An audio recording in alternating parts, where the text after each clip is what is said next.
Hepsini ödet bana. Kocaya karşı. Bana bakın, böreklerin, çöreklerin yarısı Koçani'ye cenaze evine gidecek. Niye ben yaptım diye işaret bırak. Taşına koruz. Es yanına yandım. Söylemeyeceğim, merak edin. Esti bir deli rüzgar yaktı beni. Merhaba taşıyacak bu deniz hayranları. Karadeniz'in hırçın dalgaları bir kez daha köpürdü ve bu sefer intikam ateşi hem Koçari hem de Fırtına Hanedanı'nı tamamen yutmaya hazır. Dizinin önümüzdeki bölümlerinde aşkın, ihanetin ve acımasızlığın öyle kanlı bir oyununa şahit olacağız ki bu savaş hikayenin seyrini bir daha geri dönülmeyecek şekilde değiştirecek. Adil Koçari, uluslararası baronlar ve mafya krizini her zaman sulhla, akılla ve itidalle çözmeye çalışmıştı. Ancak bu kez Oruç'un damarlarındaki deli kan tamamen kaynama noktasına ulaştı. Esme, Eleni ve Fadime'ye çektirilen o tarifsiz acıların bedelini ödetmek isteyen Oruç, babası Adil'in kesin ateşkes emrini tek kalemde çiğneyip çöpe atacak. Gecenin zifiri karanlığında en sadık adamlarını yanına alan Oruç, Fırtına ailesine ait devasa bir lojistik deposuna şok bir baskın düzenleyecek. Sahilde gerçekleşecek bu kanlı çatışma, ikinci sezonun ilk büyük çete savaşı olacak ve Adil Koçari'nin tüm barış planlarını sonsuza dek tarihe gömecek. Oruç'un bu öngörülemez, balyoz gibi inen darbesiyle Fırtına cephesi sarsılacak. Fakat Fatih Fırtına, bu ağır saldırının altında kalacak bir adam değil. Hemen karşı atağa geçerek doğrudan Adil Koçari'nin karşısına dikilecek ve ona net bir ultimatom verecek. Eğer Oruç'un tasmalarını sıkı tutmazsan, bedelini Eleni'nin canıyla ödersiniz. Fatih'in Eleni'ye olan hastalıklı takıntısı artık çok daha karanlık ve psikopatça bir boyuta ulaştı. Fatih, Adil'e açıkça şart koşacak.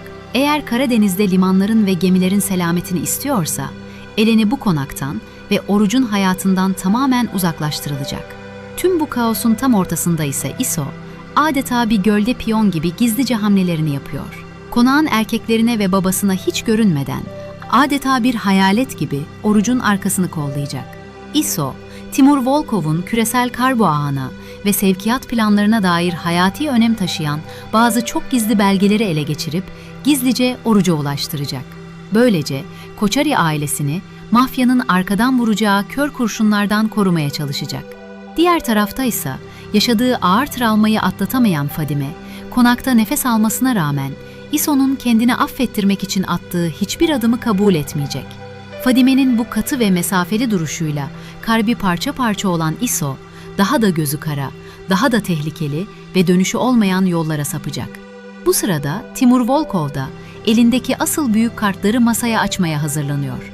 Adil Koçari'nin karşısına çıkıp o sezon finalindeki korkunç 3 tır kazasının sadece küçük bir fragman olduğunu, asıl kıyametin ve yıkımın şimdi başlayacağını ilan edecek. Timur, Koçari ailesinin Karadeniz limanındaki tüm ticari gemilerine ve balıkçı filolarına el koymak için Adil'e son bir ölümcül ultimatom verecek. Bu hamle, Koçari hanedanının ekonomik olarak belinin bükülmesi ve tamamen iflas etmesi demek. Ancak dışarıdaki düşmanlar ne kadar vahşi olursa olsun, Koçari konağının içinde artık Esme'nin mutlak otoritesi ve demir yumruğu konuşacak. Esme artık kurban rolü oynamayı tamamen bıraktı. Konağın sinsi kadını Zarife'ye herkesin ortasında meydan okuyacak. Zarife'nin arkadan iş çevirerek Fırtına ailesine verdiği tüm gizli desteklerin ve yaptığı ihanetlerin hesabı artık bu konağın avlusunda kesilecek. Esme ve Adil el ele vererek konaktaki tüm hainleri ve casusları temizleyecek acımasız bir iç operasyon başlatıyor. Zarife için çanlar artık çalıyor ve yolun sonu net bir şekilde görünüyor. Taşıyacak bu deniz ikinci sezon başlangıcıyla çete savaşları, şantajlar, liman baskınları ve konak içi infazlarla tam bir görsel şölene dönüşüyor. Peki sizce Adil Koçari, Oruç'un bu zapt edilemez öfkesini dizginleyebilecek mi? Yoksa Karadeniz gerçekten her iki ailenin kanıyla kırmızıya mı boyanacak? Yorumlarınızı ve teorilerinizi aşağıda bizimle paylaşmayı unutmayın. Bir sonraki heyecan dolu fragman analizinde görüşmek üzere. Hoşça kalın.